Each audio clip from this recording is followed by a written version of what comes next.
Breathe, breathe, slow down. Bienvenue. Breathe, breathe, slow. 1, 2, 3, down. Trauma et patate chaude. Bienvenue. Bienvenue à vous.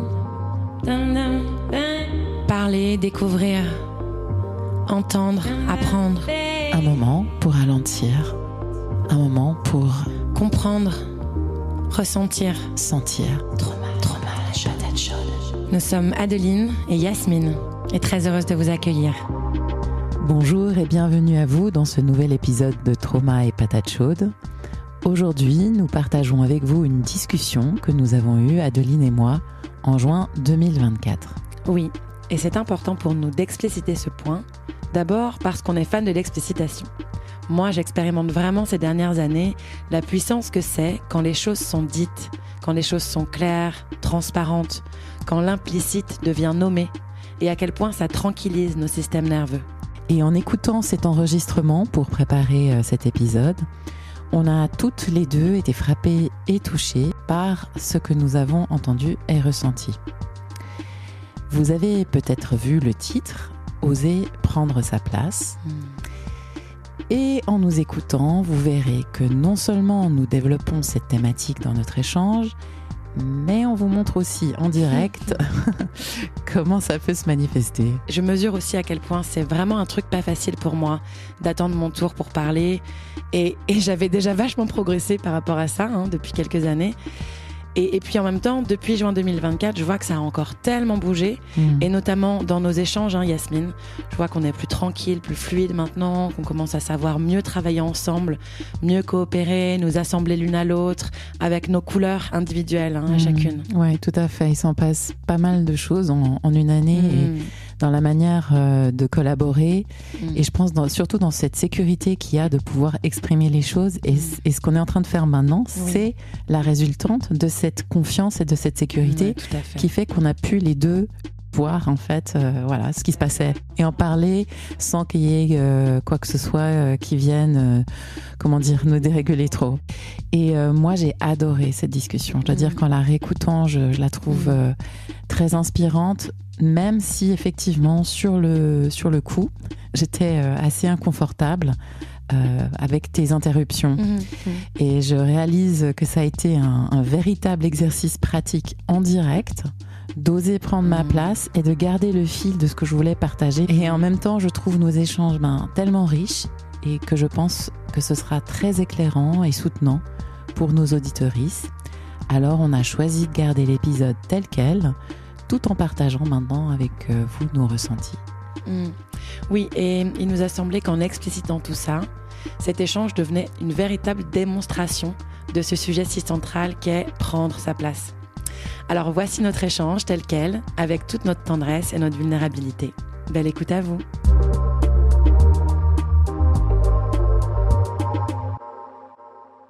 Bonjour Adeline. Hello Yasmine.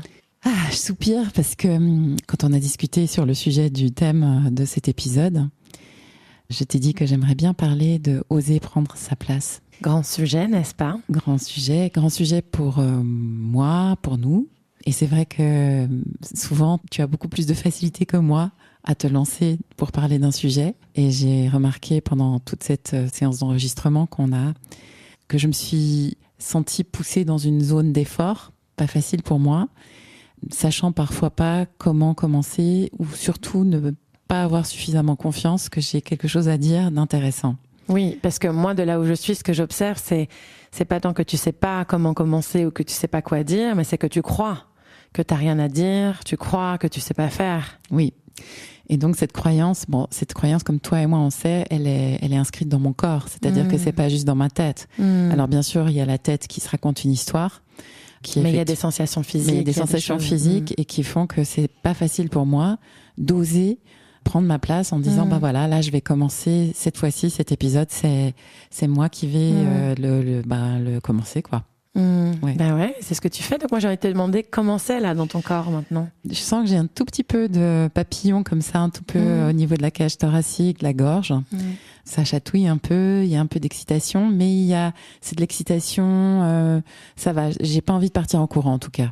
C'est pas ce que j'ai l'impression. Peut-être tu peux juste prendre un temps pour rester avec ça, là, ces petits papillons, cette excitation. Ouais. Je pense qu'il y a quand même aussi un peu d'anxiété sur est-ce que je vais bafouiller, est-ce que je vais réussir à dire ce que j'ai envie de dire, est-ce que ça va être fluide, est-ce que ça va être intéressant pour les gens, tu vois, il y a... Alors là, c'est peut-être plus, tu vois, c'est l'anxiété, puis c'est ce que ça se raconte aussi par rapport à ces sensations. Mais peut-être moi, ce que j'ai envie de dire aussi, c'est que tous ces questionnements, toutes ces voix-là, c'est un peu attaquant vers soi parfois, beaucoup parfois même, tu vois, de est-ce que c'est intéressant, ou voire même c'est pas intéressant ce que tu dis, c'est nul. Moi j'ai ça aussi. Ah bon? Et c'est marrant parce que ah bon? Ben oui, et en fait, tu vois, cette thématique de prendre sa place, ça se manifeste pas du tout de la même manière chez toi ou chez moi.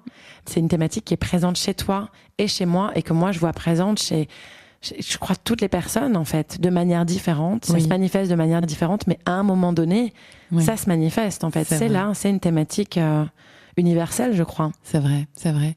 Et quand tu dis ça, ce que ça fait résonner en moi, c'est que je me dis, il y a tellement eu de situations, ou tellement de situations où je parle avec des personnes qui, à mes yeux, sont brillantes, mais vraiment brillantes, et qui me parlent du syndrome de l'imposteur. Mais oui. Que régulièrement, elles se demandent, elles doutent d'elles. Oui, bien sûr. Elles sont, Mais c'est marrant parce que tu vois, toi, quand tu partages avec moi tes doutes, ou tu vois, où tu me dis mais j'ai rien à dire, des trucs comme ça, moi je suis là en mode mais pardon, excuse-moi, mais à quel moment en fait t'as rien à dire d'intéressant?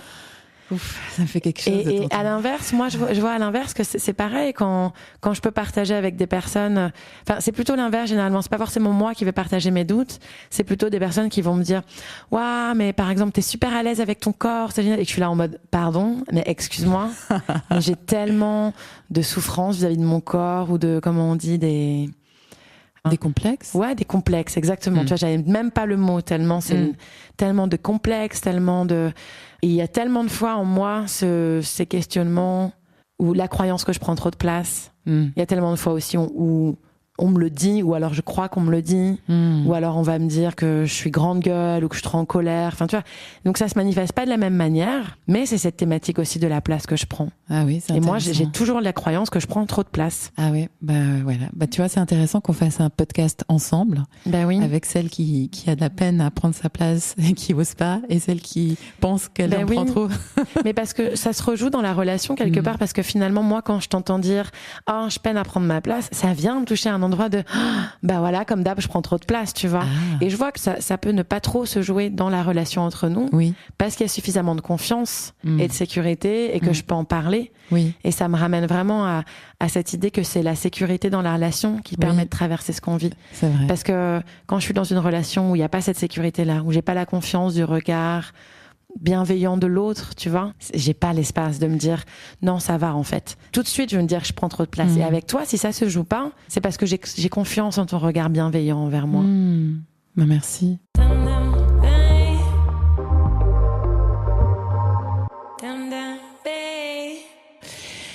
Tu vois, tu m'ouvres la porte pour partager. Enfin, je vois qu'effectivement, ce qui se passe en moi, c'est que quand je t'entends parler avec beaucoup d'assurance, avec beaucoup de facilité, qu'est-ce que ça vient activer en moi?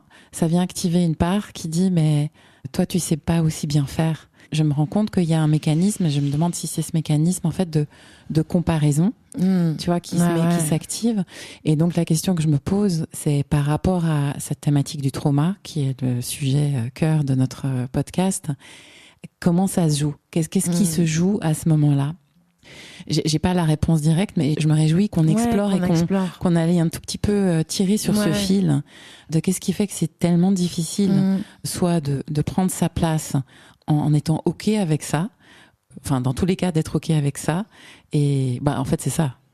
Et en même temps de prendre une juste place, parce que c'est vrai que il y a beaucoup de personnes qui monopolisent beaucoup l'attention, qui prennent la place, tu vois, qui font que tu peux pas parler. Voilà. C'est aussi des thématiques présentes. Merci, tu vois, parce qu'en disant ça, voilà, maintenant ça me connecte. Si je reviens à mon vécu d'enfant, qu'est-ce qui s'est passé pour moi quand j'étais enfant? C'est que j'ai grandi dans un environnement familial où j'avais un père qui était très fortement dérégulé au niveau émotionnel et du système nerveux. Très, très anxieux, hyper anxieux, avec des grandes variations d'humeur, où ça pouvait passer de une tendresse, affection, câlin, etc.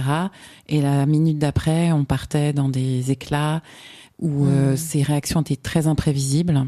Ouais, ça c'est très insécurisant pour un enfant. Hein. Moi, peut-être je peux juste nommer là, quand tu dis tout ça, à quel point la stabilité pour un enfant, c'est vraiment un besoin vital. Alors bien sûr, on est des êtres humains, il n'y a pas besoin que tout soit tout le temps pareil, mais là, ce que tu décris, moi, ce que j'entends, c'est à quel point c'est insécurisant pour un enfant que ce soit pas prévisible, pas suffisamment prévisible, que ta figure d'attachement, finalement, ton père, en tant qu'enfant, faisait partie des personnes qui représentaient la sécurité pour toi en tant qu'enfant, puisque tu pouvais pas répondre à tes propres besoins. C'est lui, en tant qu'adulte, qui devait, notamment avec ta mère, j'imagine que tu vivais avec tes deux parents, répondre à tes besoins, puisque toi, tu pouvais pas le faire pour toi-même, tu n'étais pas dans cette indépendance, dans cette autonomie.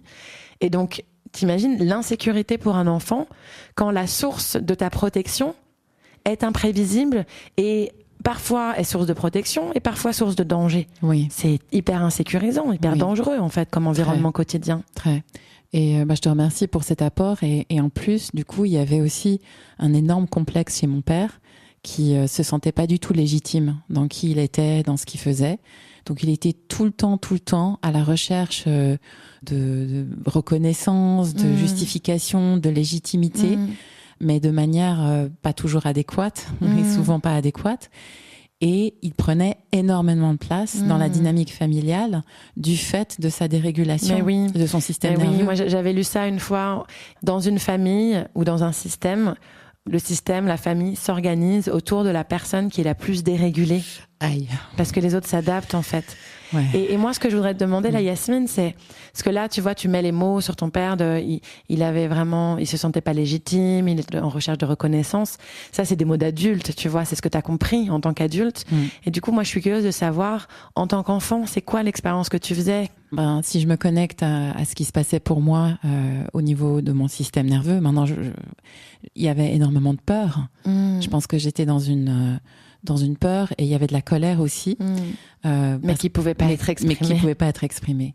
Parce que quand j'exprimais cette colère d'une certaine manière, eh bien, ça se retournait contre moi. Oui. C'était juste pas acceptable pour mon père. C'était beaucoup trop menaçant pour son propre équilibre psychique et son propre système nerveux que je lui réponde ou que je Mais manifeste. Ça, tu vois, encore une fois, c'est l'explication que tu mets en tant qu'adulte que c'était menaçant. Parce que j'imagine qu'en tant qu'enfant, tu ne disais pas « Oh, quand j'exprime ma colère, mon père a peur de moi ». Tu faisais juste l'expérience de « Quand je suis en colère, en fait, mon père est en colère contre moi ». Moi, j'imagine que tu devais te dire des trucs de style « Ma colère est pas bien, il faut pas que je l'exprime. J'ai fait mal à mon père, il est pas content de moi, il m'aime moins. Qu'est-ce que je peux faire pour qu'il m'aime et qu'il soit bien, en fait ?» Alors, je me demande même si ça allait jusqu'à là, finalement. Ouais, peut-être même pas, c'était implicite, en fait. Je pense que tout était implicite. Et ce qui s'est passé très clairement, c'est que de plus en plus, je me suis retirée, justement. Je ne prenais pas ma place. En tout cas, je la prenais pas dans la famille. Et j'ai dû trouver d'autres espaces pour la trouver.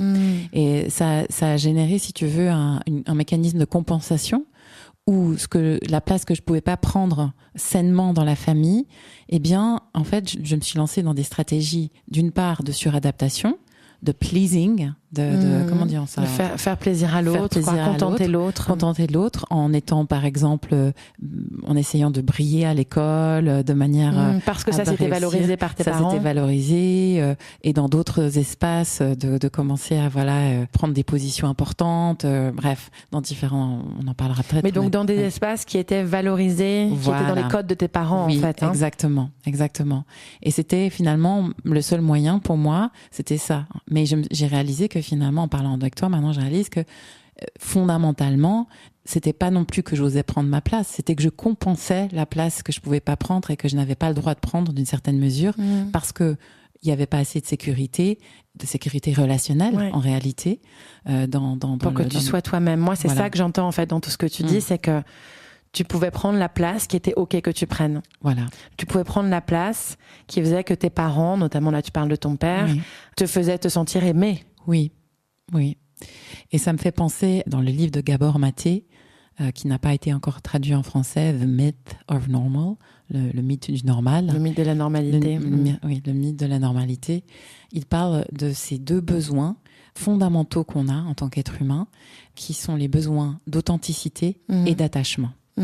Donc, le besoin d'être soi-même, d'exprimer qui on est pleinement, et en même temps, le besoin de pouvoir être vivre en lien. Un attachement sécure. Vivre un attachement sécure. Et que très souvent, ce qui va se passer... C'est l'un ou l'autre.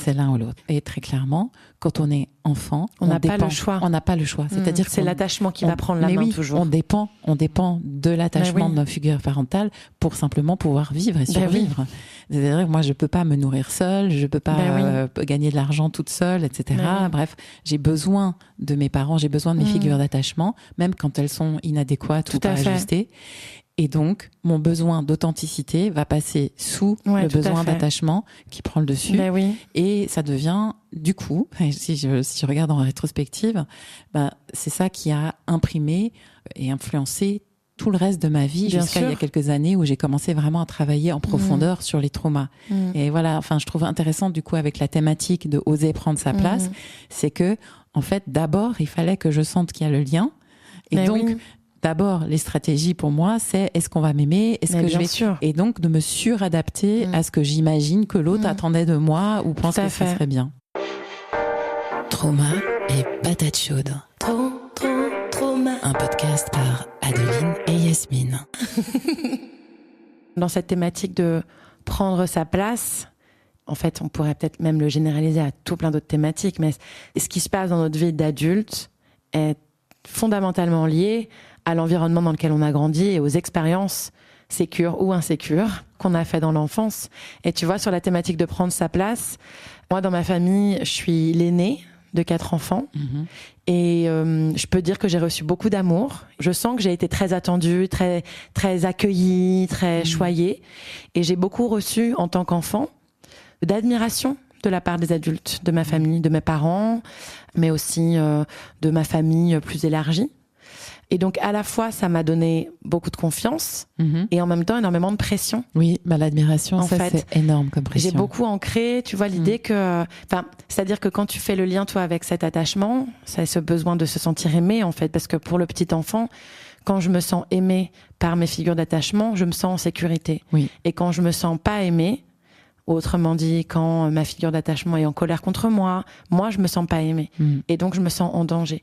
Et donc, un petit enfant va toujours chercher la réassurance, même si c'est au prix de se couper de lui-même, en fait. J'aimerais bien qu'on revienne sur ce thème de l'admiration, parce que c'est quelque chose avec lequel je me suis pas mal débattue, même récemment.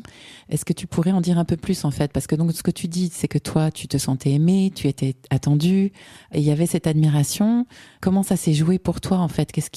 Et par rapport à ce que tu disais au début de l'épisode, c'est cette impression de prendre trop ta place. Comment tu expliques ça, peut-être, aujourd'hui, avec le regard que tu as et voilà, tout le travail que tu as fait sur toi? Je pense que c'est très complexe et je suis pas sûre de pouvoir répondre là comme ça de manière simple parce que c'est pas forcément très clair dans ma vision là actuelle. Et puis, je crois qu'il y a tellement de facteurs en même temps sur ces sujets-là.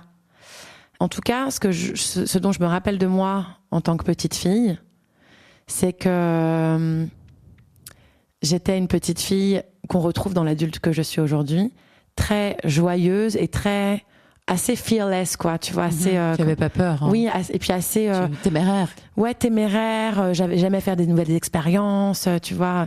J'embarquais beaucoup ma sœur. On a 20 mois d'écart, elle est née après moi. Et j'embarquais beaucoup ma sœur qui, elle, était plus réservée, avait besoin elle aimait plus rester dans des environnements connus. Et je l'embarquais beaucoup dans des aventures. Et c'est encore le cas quand même aujourd'hui, mais de manière différente, parce qu'on a grandi toutes les deux. Et je crois que j'ai reçu un peu une injonction contradictoire à ce sujet-là. Je crois que c'était quelque chose qui était assez valorisé à la fois. Qu'est-ce qui était valorisé? Le fait d'être aventureuse, d'avoir un peu peur de rien, d'être têtue, de dire ce que je pensais. Tu vois, même petite, je pense que je me souviens que ma mère m'a raconté qu'en moyenne section, j'ai eu une maîtresse, c'était une maîtresse archi à l'ancienne. J'ai très peu de souvenirs, mais je me souviens qu'elle faisait très peur, notamment à une de mes camarades de classe. Et enfin bref, c'était... Ma mère me raconte que... Donc, je suis sa première fille. Je suis la seule fille qui est à l'école à ce moment-là, puisqu'elle a une deuxième fille, mais qui n'est pas encore à l'école. Et cette maîtresse, en fin d'année, balance à ma mère, qui doit avoir 27, 28 ans à ce moment-là, genre, ah bah, votre fille, on pourra pas en faire grand-chose, quoi. Enfin, je sais plus quel mot exactement, faudrait que je redemande à ma mère ce qu'elle a dit, mais en gros, ça va être compliqué, quoi, la scolarité. Parce qu'en fait, je rentrais pas dans ce qu'attendait de moi cette maîtresse-là. Et je crois que ce truc-là de pas rentrer dans les cases, de pas rentrer dans ce qui est attendu, d'affirmer son identité, je crois que c'était à la fois très valorisé. Oui, dans la famille du côté de mon père, tu vois, c'est un trait de caractère qui est assez valorisé. Et je pense que ma mère aimait beaucoup ça de moi.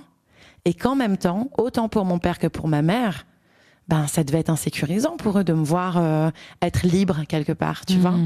Parce que dans le monde dans lequel on vit concrètement, tu t'exposes à des difficultés quand tu dis ce que tu penses, quand tu fais ce que tu veux, que tu sors des normes, tu vois. Et je crois que c'est cette double injonction, en fait, entre l'explicite et l'implicite, tu vois. Que parfois, le langage explicite, ce qu'on te dit explicitement, c'est ouais, super, vas-y, je suis super fière de toi. Et puis même à d'autres fois, explicitement, on te dit non, en fait, tu fais pas ce que tu veux, quoi. Beaucoup de contradictions, de double message, de double injonction. Ouais, je crois que ça me parle peut-être. Moi, j'aimerais revenir sur cette thématique de l'admiration. Mon père m'admirait énormément parce que je réussissais très bien à l'école, alors que lui avait beaucoup de difficultés, je pense, cognitives et autres. Et donc, j'avais cette admiration. J'étais souvent portée au nu. J'ai réalisé récemment que quand maintenant quelqu'un m'admire, ça me fait très peur. Parce que derrière l'admiration pouvait tout à coup y avoir des coups de colère. Donc un coup, il pouvait t'admirer, tu pouvais recevoir d'être aimé, encensé, choyé. Et puis à d'autres moments, tu te faisais clasher, et c'était blessant et dangereux. Et en fait, j'étais admirée là où c'était bien pour lui. Et puis pas forcément... T'étais pas forcément admirée là où toi, t'étais fière de toi, en fait. C'est ça. Et là où j'étais fière de moi, c'était aussi quand j'osais dire, exprimer, que j'étais pas d'accord avec certaines choses. J'étais extrêmement révoltée en tant qu'enfant par rapport à plein de choses, par rapport à l'injustice, par rapport à l'inégalité des hommes et des femmes. Déjà très petite, c'était des réelles préoccupations pour moi. Et cette colère que j'avais aussi vis-à-vis de cette injustice, que je voyais aussi dans ma propre famille, il n'y avait pas de place pour ça. Et donc effectivement, de ne pas être vue en tant que qui on est vraiment, je me demande si c'est pas une des plus grandes blessures aussi. Ouais, c'est clair. Ouais, pour moi, ça fait partie des blessures qui sont en lien avec les besoins de base, c'est-à-dire être vu pour qui on est, être reconnu pour qui on est, être valorisé pour qui on est.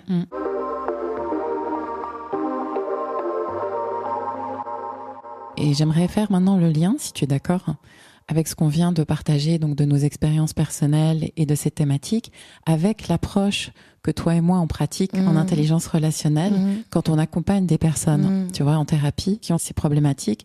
Comment, en fait, en intelligence relationnelle, on va travailler là-dessus? Est-ce que tu aurais quelque chose qui te vient à l'esprit et qui... Ce qui me vient là déjà, c'est le lien avec la thématique de la honte, en fait. Parce que je vois ça un peu, tu vois, l'admiration...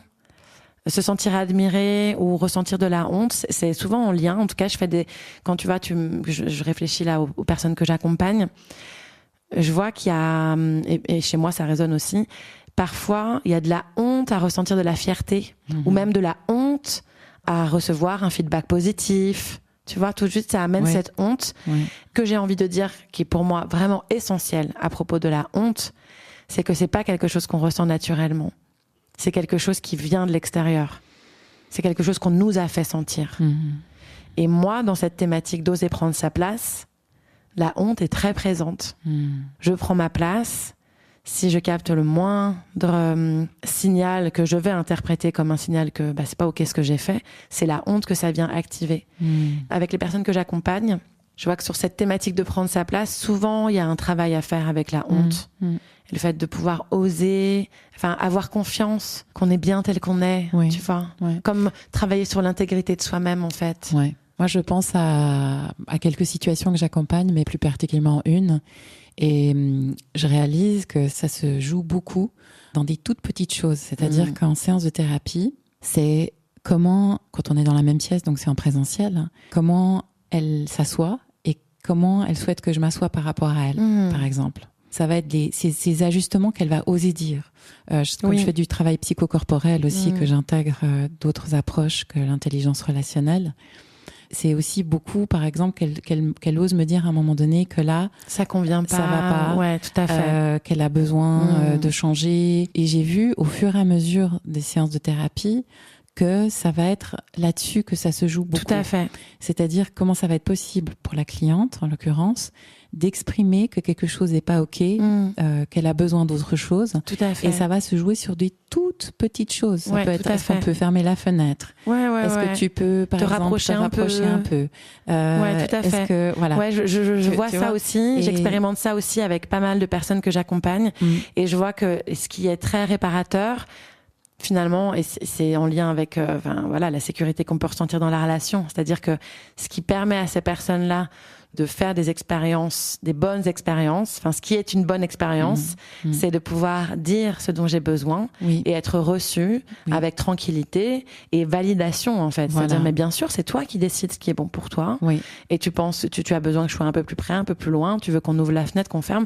Oui, ok. Oui. Et d'inviter les personnes à sentir ça, sans commencer maintenant, là, quand tu peux dire ce qui se passe pour toi et sentir que c'est ok et sentir comment je suis moi, tu vois, que je suis tranquille. Ça revient à cette notion de figure d'attachement sécure. Tout à fait, ajusté. Et ajusté que la thérapeute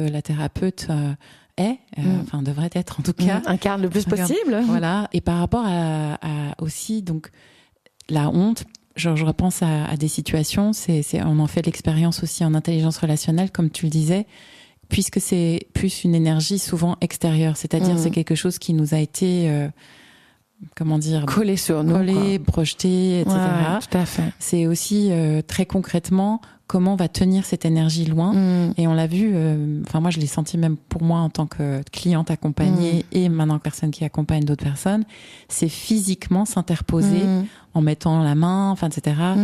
Par rapport à cette énergie extérieure. Et j'ai pu voir à quel point, bien sûr, maintenant on le dit comme ça dans un podcast, c'est peut-être difficile pour les personnes d'imaginer, mais ça se passe bien sûr dans tout un processus où il y a une relation, il y a déjà eu plusieurs séances, etc.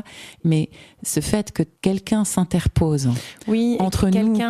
Au-delà de l'aspect physique, il y a aussi Moi, je vois que ce qui me touche dans mon processus en tant que cliente sur ces thématiques de la honte, c'est que la personne, que ma thérapeute vienne valider en fait que j'ai pas de honte à ressentir, que là on m'a fait honte, que c'est tout à fait normal les besoins que j'ai, que c'est tout à fait normal que ça s'exprime comme ça, que par exemple j'ai pas à avoir honte de ressentir ce que je ressens, que dans la situation c'est tout à fait logique, qui est comme du cadre qui est remis, de la clarté qui est remis à propos de ce qui est. C'est comme me faire voir les choses à l'endroit, quoi. Et me dire, non, mais attends, ça n'a rien à voir, en fait. Tu crois que c'est logique que tu aies honte, mais t'as pas de honte à ressentir. C'est naturel de faire pipi, par exemple. Tu vois, c'est un truc comme ça, quoi. Mais non, mais c'est naturel, t'as pas de honte à avoir. Et avec ce geste-là, de sentir l'engagement, effectivement, ou de la thérapeute qui s'engage pour dire, je ne laisserai plus personne, en fait, te faire croire que c'est pas normal de ressentir ça. Exactement. Et c'est souvent ce qui nous a fait défaut. Exactement. Ou dans des situations, on aurait eu besoin que quelqu'un vienne dire non, c'est pas ok. Là, ce que tu vis, c'est pas ok. Ben oui, exactement. Je me sens touchée en le disant.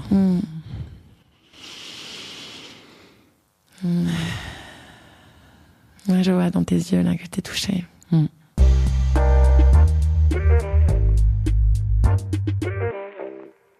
Pour moi, c'est vraiment très précieux et essentiel que quelqu'un se positionne en fait. Qu'une figure d'attachement sécure ait pu se positionner à un moment donné pour dire attends, non, ça c'est pas ok comme ça. Et je vois à quel point c'est guérissant, je sais pas si on dit comme ça, et réparateur de le vivre. Je pense que c'est pour ça que je suis émue, parce que je revois, ou je me ressens dans des situations où dans le contexte thérapeutique, j'ai vécu ça, et combien ça a été puissant pour moi. Et aussi, comme tu l'as dit, de l'associer avec le cerveau du haut, avec des informations qui sont claires.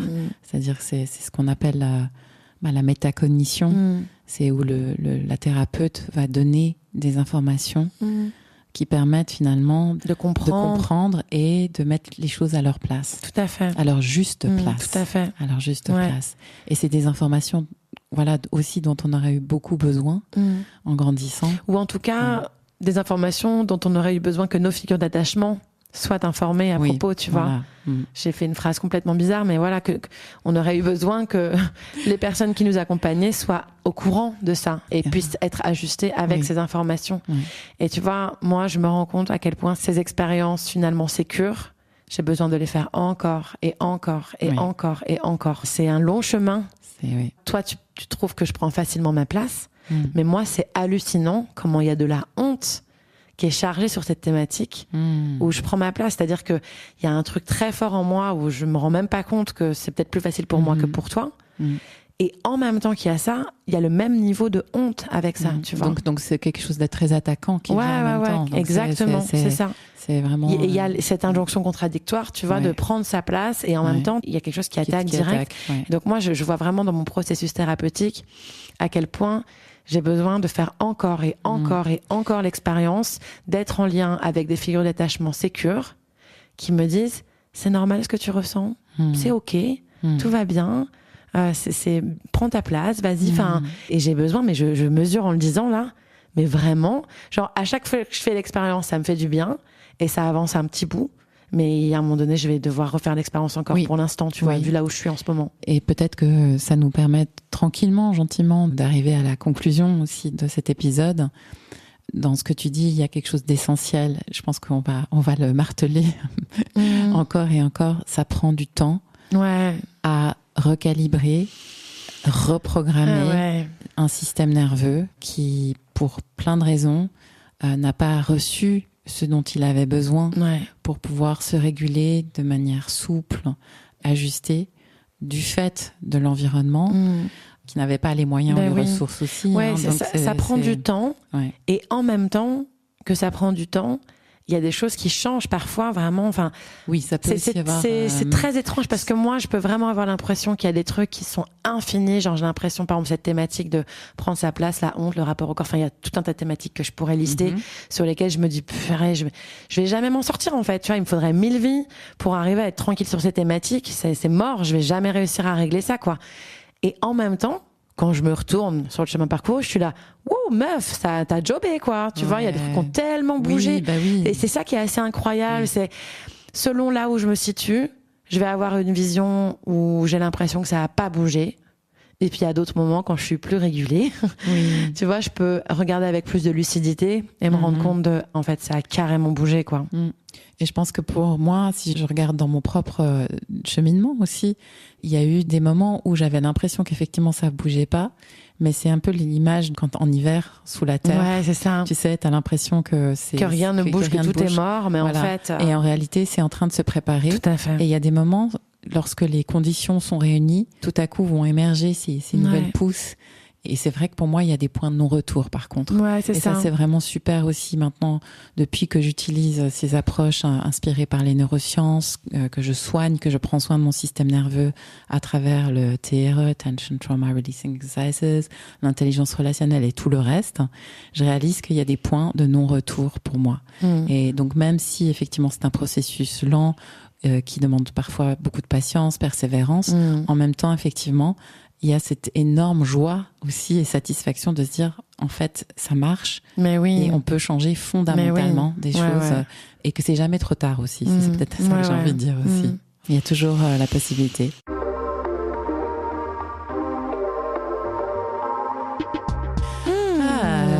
Alors attends, comment c'est maintenant pour moi d'avoir osé prendre ma place? Je me rends compte que j'ai des choses à dire. Enfin, en tout cas, j'espère. J'espère que nos auditeurs penseront aussi. Voilà, je sens que dans mon corps, c'est plus souple, ça respire. J'ai de la joie à avoir échangé avec toi sur ce sujet. Donc, je vais continuer à prendre ma place. Et puis toi aussi. Hein? Vaste sujet. On va continuer d'avancer sur ce sujet, de toute façon, de prendre sa place. Et c'est une danse de nous-mêmes à nous-mêmes et puis dans la relation. Alors, on va danser. À bientôt. Belle danse.